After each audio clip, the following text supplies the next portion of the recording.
Hello student, यदि आप भी कक्षा 9वीं में स्टडी कर रहे हैं प्यारे बच्चों और आप लोग मासिक परीक्षा अक्टूबर में देने वाले हैं, यानी कि 23 अक्टूबर को आप लोग गणित का पेपर देने वाले हैं, तो आपके लिए 100% वायरल प्रश्न पत्र लेकर आ चुके हैं। गणित का जो सब्जेक्ट कोड होता है 110 होता है और समय जो मिलने वाला है वो आपका 1.5 घंटे का समय मिलने वाला है। ठीक है, और पूर्णांक जो रहेगा वो आपका 50 मार्क्स का, यानी 50 नंबर का होने वाला है। तो चलिए हम लोग देखते हैं इसका पूरा ऑब्जेक्टिव क्वेश्चन और सब्जेक्टिव क्वेश्चन। यहाँ पर टोटल 1 से 30 प्रश्न रहेंगे, जिसमें से 25 प्रश्नों का ही आपको जवाब देना है। तो चलिए पहला क्वेश्चन देखिए क्या पूछा गया आपसे। पहला क्वेश्चन पूछा गया कि निम्नलिखित में से कौन सा परिमेय संख्या नहीं है। परिमेय संख्या नहीं है यानी कि अपरिमेय संख्या। अपरिमेय संख्या क्या होता है? जो पी बटा क्यू के रूप में नहीं लिख सकते हैं, और पी बटा क्यू के रूप में जो लिख सकते हैं उसको क्या कहते हैं? परिमेय संख्या कहते हैं। तो इसका राइट आंसर क्या हो जाएगा? 4/5 जो है पी बटा क्यू के रूप में नहीं है, तो हमारा राइट आंसर क्या होगा? ऑप्शन नंबर यहाँ पर डी बिल्कुल राइट आंसर हो जाएगा। ठीक है, चलिए अगला क्वेश्चन देखिएगा।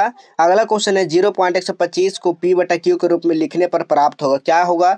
तो अंश बटा हर में हम लोग क्या करेंगे? अंश ऊपर वाला को क्या बोलेंगे? अंश, नीचे वाला को हर बोलेंगे। ठीक है, तो ये 0.125। ठीक है, अब देखिए कितना के बाद यहाँ पर पॉइंट के बाद 1 2 3 है। ठीक है, तो 3 को हम लोग चलिए 0 दे देते हैं। ठीक है, 3 को 0 इसको काटेंगे हम लोग तो कितना बार में कटेगा? शायद 101 यानी कि 8 यानी कि 1/8 हो जाएगा। ठीक है, तो 1/8 कहाँ पे दिया गया? बिल्कुल इसका राइट आंसर जो हो जाएगा ऑप्शन नंबर यहाँ पर ए बिल्कुल राइट आंसर हो जाएगा। ठीक है, चलिए अगला क्वेश्चन देखिएगा।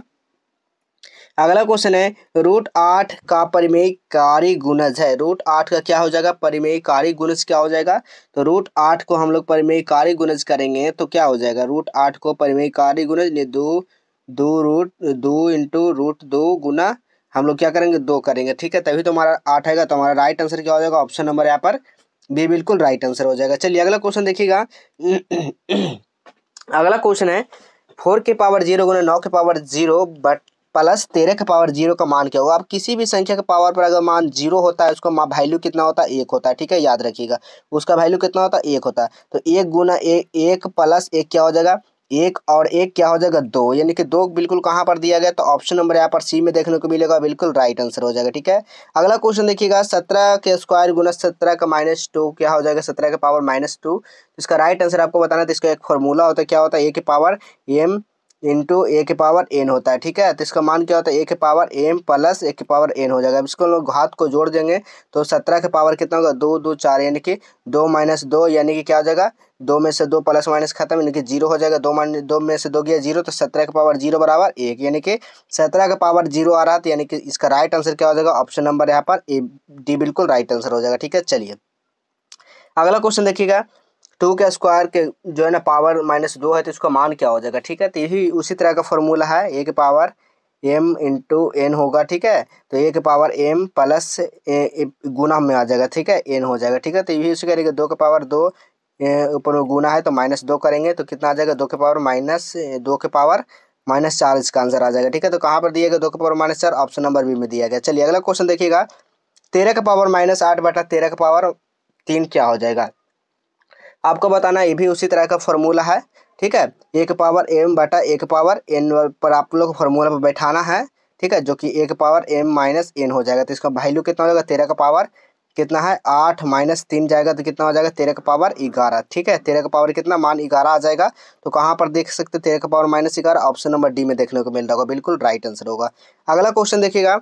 निम्नलिखित में से कौन सा 2 चरों में रैखिक समीकरण नहीं है? 2 रैखिक समीकरण किसमें नहीं है? तो 8 का बिल्कुल राइट आंसर क्या हो जाएगा? तो बिल्कुल एक्स स्क्वायर प्लस वाई बराबर 0 बिल्कुल राइट आंसर हो जाएगा, ऑप्शन नंबर ए हो जाएंगे। ठीक है, अगला क्वेश्चन है देखिएगा। यदि x बराबर 0 y बराबर 2 हो तो समीकरण x - 2 y बराबर k है, तो k का मान पूछा गया इसमें। ठीक है, k का मान कैसे निकालेंगे?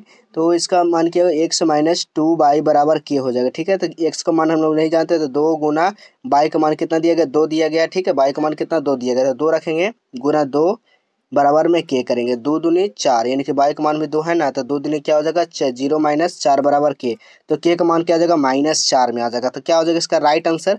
तो देखिए, तो ऑप्शन नंबर सी मिल रहा है, बिल्कुल मिल रहा है। चलिए अगला क्वेश्चन देखिएगा। रैखिक समीकरण 4x + 7y बराबर 12 हो तो ax + by + c का मान जो है ना तुलना करने पर b का मान क्या हो जाएगा? b का मान पूछा गया, तो इसमें काफ़ी आसान है। पहला पद दूसरा पद। ठीक है, तो क्या हो जाएगा यहाँ पर? तो इसमें क्या हो जाएगा? बी का मान है कि दूसरा का मान कितना था? 7 है, तो ऑप्शन नंबर बी हो जाएगा, बिल्कुल राइट आंसर होगा। अगला क्वेश्चन देखिएगा। समीकरण x बराबर 4/7 है तो उसका हल क्या हो जाएगा। काफ़ी शानदार है, इसका हल क्या हो जाएगा, ये अपरिमित हो जाएगा। ठीक है, ऑप्शन नंबर सी हो जाएगा। अगला क्वेश्चन, x अक्ष का समीकरण क्या हो जाएगा। x अक्ष का समीकरण क्या होता है, जब भी पूछेगा x अक्ष का समीकरण तो आपको क्या कर देना, बाई हो जाएगा। ठीक है, यानी कि यहाँ पर क्या हो जाएगा, 12 का जो हो जाएगा राइट आंसर क्या हो जाएगा, बाई हो जाएगा। इनका ऑप्शन नंबर ए हो जाएगा। ठीक है, चलिए अगला क्वेश्चन देखिएगा। अगला क्वेश्चन, बिंदु -8, -28 है तो x का निर्देशांक क्या हो जाएगा बाबू। तो x का निर्देशांक इसको हम लोग क्या हो जाएगा, 8 हो जाएगा। ठीक है, अगला क्वेश्चन देखिएगा। बिंदु 3, -10 किस चतुर्थांश में होगा। चतुर्थांश बनाइए, पहला क्या होता है प्लस प्लस, दूसरा क्या होता है माइनस प्लस, तीसरा क्या है माइनस माइनस, चौथा क्या होता है प्लस प्लस। तो यहाँ पर देखिए तो प्लस और माइनस। ठीक है, यानी प्लस पहले और उसके बाद माइनस होना चाहिए ना। चलिए यहाँ पर माइनस माइनस हो जाएगा ना, प्लस माइनस। ठीक है, सॉरी, प्लस प्लस पहला हो गया, ये दूसरा हो गया, तीसरा हो चतुर्थ, यानी कि हमारा पहला प्लस होना चाहिए, दूसरा माइनस में आ रहा था, यानी कि चतुर्थांश। ठीक है, यानी कि ऑप्शन नंबर क्या होगा, डी हो जाएगा। अगला क्वेश्चन देखिएगा, बिंदु -7,9 किस कोटि में है। कोटि का यहाँ पूछा गया। ठीक है, कि कोटि बिंदु 7,9 की कोटि क्या हो जाएगा। कोटि किसको बोलते हैं, भुज किसको बोलते हैं, बताइए। तो पहला को भुज बोलते हैं, दूसरा को कोटि बोलते हैं। ठीक है, तो कोटि पूछा गया तो हमारा ऑप्शन नंबर बी हो जाएगा। चलिए अगला क्वेश्चन देखिएगा, वृत्त का सबसे बड़ी जीवा कहलाती है। वृत्त का सबसे बड़ी जीवा क्या कहलाती है, तो बिल्कुल व्यास कहलाती है। ऑप्शन नंबर सी हो जाएगा। अब चलिए आपको बताते हैं कहाँ से सब्जेक्टिव प्रश्न को डाउनलोड करना है। ठीक है, इसको जानना काफ़ी ज़रूरी है। तो सबसे पहले अपने फ़ोन पे गूगल ब्राउज़र को ओपन करना है और सर्च क्या कर देना है यहाँ पर ही, BEU रिजल्ट। ठीक है, BEU रिजल्ट, RESULT। ठीक है, BEU result.com आपको सर्च कर देना है। ठीक है, जैसे आप लोग सर्च करते हैं तो इस तरह का देखने को मिल जाएगा। BEU आपको सर्च करना है बाबू। ठीक है, क्या करना है, BEU result.com आपको सर्च करना है। जैसे आप लोग इस पर सर्च करते हैं तो आपको यहाँ पर देखने को मिल जाएगा। ठीक है, जैसे आप लोग और नीचे आते हैं, इसको पहले सब्सक्राइब कर लेना। ठीक है, आपको जैसे आप और नीचे आते हैं देखिएगा पर क्लास यहाँ पर 9th मिल जाएगा। ठीक है, तो इसी 9th वाला पे आप लोग क्लिक कर दीजिएगा। यहाँ से नहीं मिलेगा तो आप लोग आंसर की खोज सकते हैं। ठीक है, नहीं मिलेगा तो आपको नीचे और आ जाना है और नीचे आके यहाँ से स्क्रॉल कर देना। ठीक है, यहाँ पर ही नेक्स्ट पेज का ऑप्शन दिखेगा तो इस वजह पे ही क्लिक कर सकते हैं। ठीक है, तो चलिए हम लोग यहाँ पर दिख रहा है अभी फिलहाल, तो चलिए हम लोग इस पर क्लिक करते हैं। जैसे आप लोग इस पर क्लिक करेंगे आपको नीचे आ जाना। नीचे जैसे आप लोग क्लिक कर देंगे, देखिए मंथली एग्जाम का सारा कुछ यहाँ पर आ जाएगा। डाटा डाउनलोड करना है तो पेपर को क्वेश्चन पेपर से यहाँ से डाउनलोड कर सकते हैं। और आपको जैसे नीचे आ जाना है तो देखिए हिंदी का मिल जाएगा, फिर आपको यहाँ पर संस्कृत का मिल जाएगा, फिर आपको सोशल साइंस, फिर आपको मैथ का भी देखने को मिल जाएगा। देख सकते हैं मैथ का है तो यहाँ से सब्जेक्टिव क्वेश्चन को डाउनलोड कर सकते हैं, लॉन्ग शॉर्ट दोनों को डाउनलोड कर सकते हैं। ठीक है, यहाँ पर मैथ का क्या हो जाएगा, ऑब्जेक्टिव का आंसर क्या हो जाएगा, यहाँ से ऑब्जेक्टिव क्वेश्चन का सारा आंसर की यहाँ से डाउनलोड कर सकते हैं बाबू। ठीक है, आकर फटाफट डाउनलोड कर लीजिएगा। चलिए अगला क्वेश्चन देखिएगा। अगला क्वेश्चन क्या कहा जा रहा है, 16 नंबर क्वेश्चन क्या कहा पूछा गया कि वृत्त की सबसे बड़ी जीवा क्या कहलाती है। वृत्त की सबसे बड़ी जीवा भी बताएं, व्यास कहलाती है। अगला क्वेश्चन देखिएगा, इसका बराबर किसका मान है, तो 17 का आप लोग आंसर बताइएगा। यदि किसी वृत्त का त्रिज्या 17.5 सेंटीमीटर तो वृत्त का अधिकतम लंबाई जीवा क्या हो जाएगा। तो 18 का जो राइट आंसर होगा वो क्या हो जाएगा, तो 17 को हम लोग 2 बार जोड़ेंगे, 17.5 से इसको दुगुना करेंगे तो क्या हो जाएगा, 17 34 एक 35, यानी कि ऑप्शन नंबर सी हो जाएगा। अगला क्वेश्चन देखिएगा, यदि किसी वृत्त की लंबाई 6 सेंटीमीटर केंद्र की जीवा पर डाला गया लंब की लंबाई 4 सेंटीमीटर तो त्रिज्या इसका क्या हो जाएगा। तो इसका त्रिज्या क्या हो जाएगा, तो इसका त्रिज्या जो आपका निकल कर आ जाएगा वो आपका 5 आ जाएगा। ठीक है, याद रखिएगा। अगला क्वेश्चन है, PQ और RS केंद्र वाले एक वृत्त के दो समान जीवाएं हैं तो इस प्रकार POQ 75 डिग्री हो तो कौन, तो इसका मान बताना है। ठीक है, तो इसका मान क्या हो जाएगा, 20 का जो राइट आंसर होगा क्या होगा आपको बताना है क्या हो जाएगा इसका करेक्ट आंसर। अगला क्वेश्चन देखिएगा, घनाभ का आयतन क्या होगा। घनाभ का आयतन क्या होता है बाबू, घनाभ का आयतन LBH होता है। ठीक है, अगला क्वेश्चन, यदि किसी घन के भुजा की लंबाई 5 सेंटीमीटर तो उसका आयतन क्या होगा। उसको आयतन के पूछा गया तो आयतन 125 सेंटीमीटर क्यूब हो जाएगा।